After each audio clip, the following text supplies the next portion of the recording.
Eu acho que isso cada vez está mudando mais, mas eu lembro que, cara, na minha geração, os pais ainda tinham um pensamento muito careta, né? Então era aquela coisa assim, tipo, acordar, tomar café da manhã, se preparar pra ir pra escola.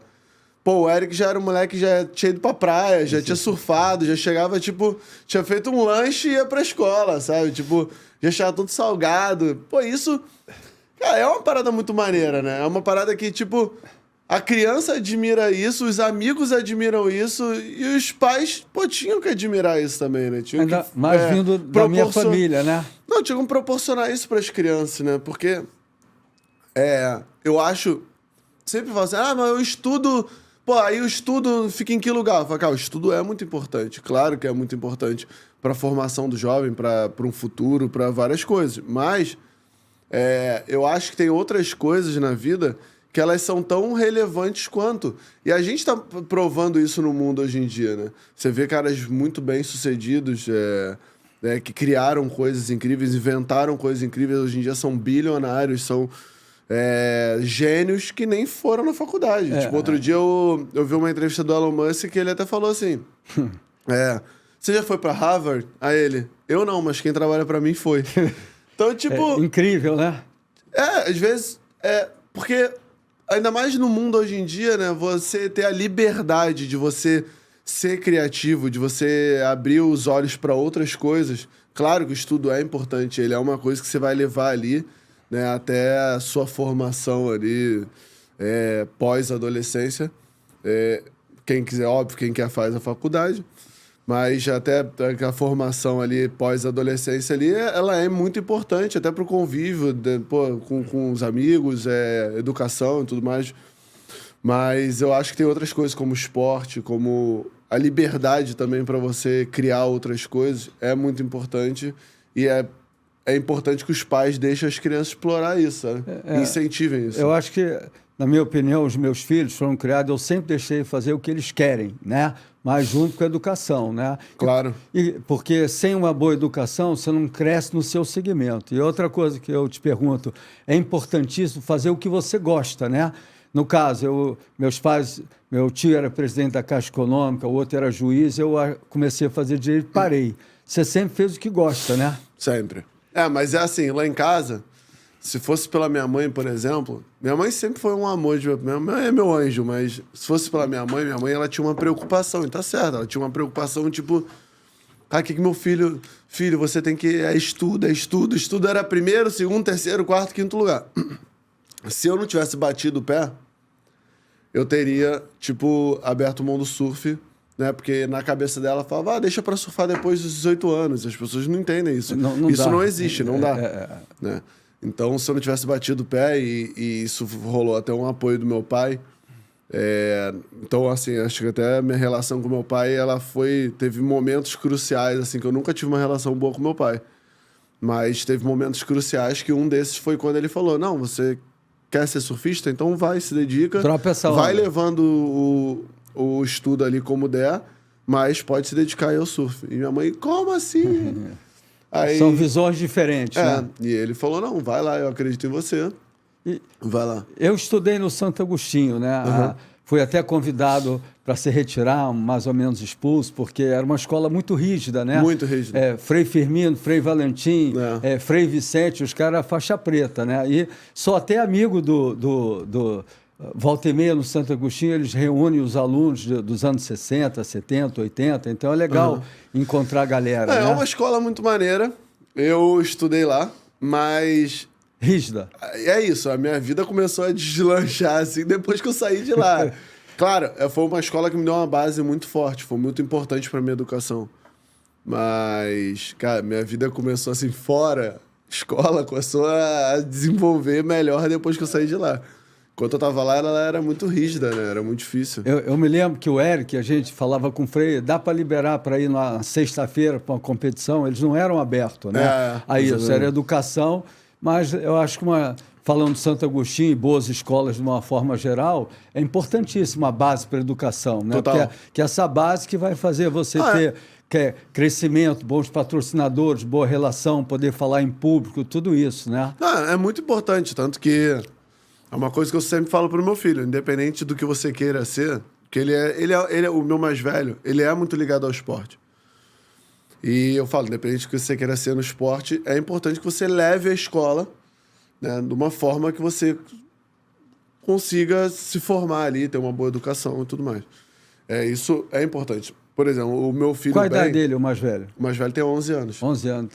O meu filho mais novo, o Ben, ele, por exemplo, ele gosta da escola. Ele fica... Se ele faltar um dia, ele fica É que revoltado. nem o Patrick, também. É que isso. esse daí aí, o moleque... Ele era um dos melhores alunos o Ben é um dos melhores alunos da classe dele. Tipo, ele é o que nato, primeiro né? faz o dever de casa. É nato, né? Exatamente. Já não era o meu caso, entendeu? Eu sempre fui mais rebeldezinho. Exatamente. O Dom já é esse mais rebelde. O Ben gosta mais do estudo, já é mais tranquilo, já é mais dedicado na escola. Eu acho que é entender cada personalidade do filho ali. Agora, eu acho que o fundamental, eu te pergunto, é você fazer o que você gosta. Porque quando você faz o que você gosta, na vida tudo é difícil. É difícil ser um big rider, fazer o que você faz. Nada é fácil, nada sai pronto, né? Claro. Então, você fazendo o que você gosta, normalmente você vai ter sucesso, porque as barreiras vão vir. Você cai na primeira, levanta, e o cara que é disciplinado, o cara que tem amor, ele move montanhas. O amor pelo que você quer fazer move tudo, total. né? O que você fala sobre isso? Eu acho que acreditar é tudo, cara.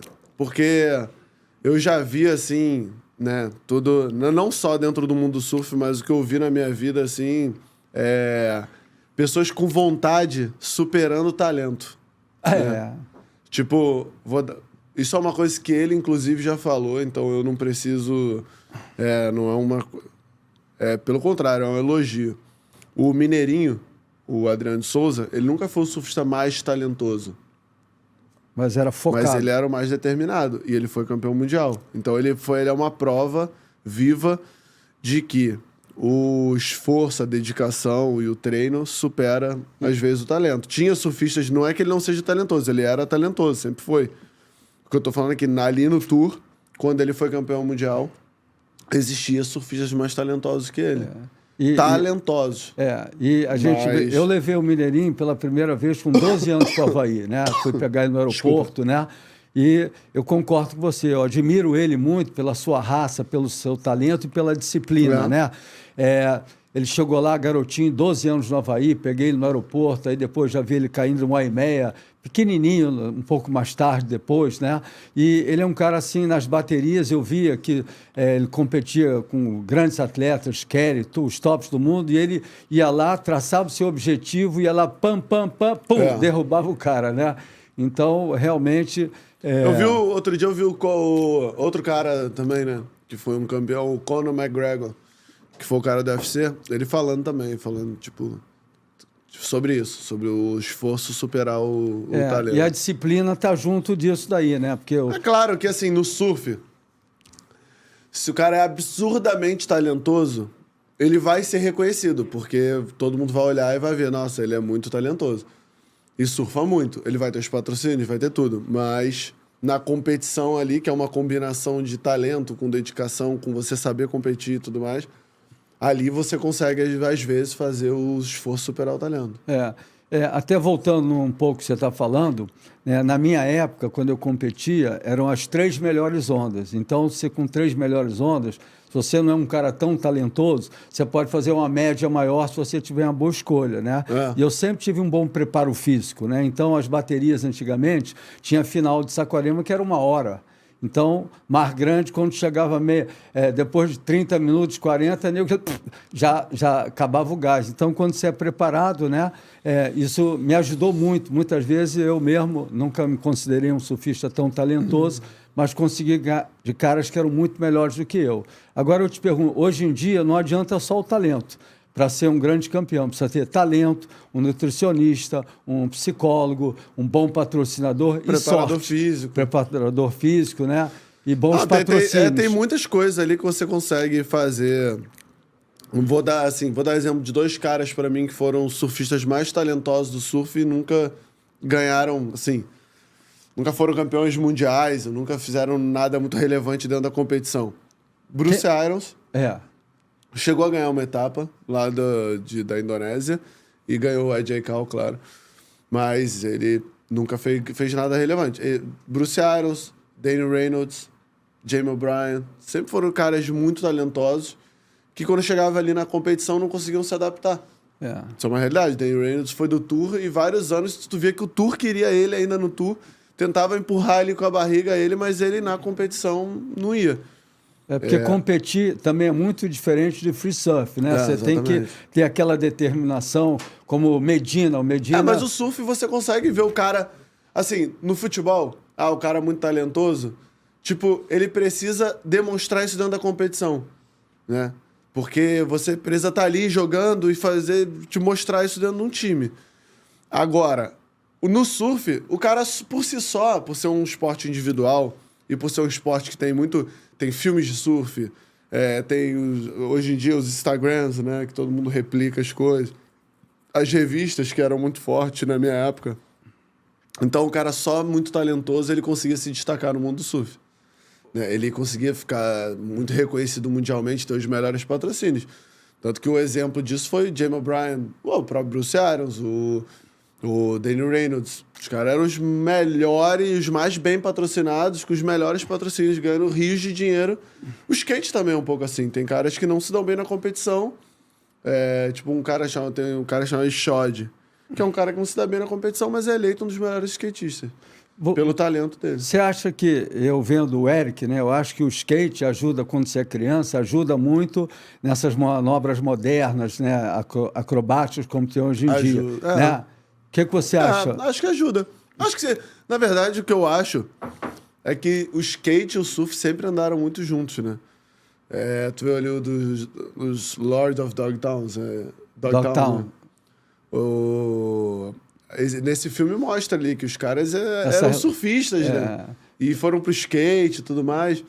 Então, assim, foram os esportes que sempre andaram. Muitos surfistas andam de skate, muitos skatistas pegam onda. Hoje em dia tá mais separado, assim, mas durante muito tempo andou muito junto. Sempre teve um lifestyle meio parecido e tal. Então eu acho que sempre ajuda mesmo, né? Esses esportes que você coloca a base ali, né? E usa prancha, um ajuda o outro. Como eu vejo ali, tipo, o Shaun White, que é um cara... Até o snowboard, por exemplo. Tem muita gente que anda do skate, que anda de snowboard, ao contrário, que pega onda e anda de snowboard muito bem. São esportes de prancha, né? Então, se mal bem, assim, às vezes não é muito semelhante, mas ajuda. São paralelos.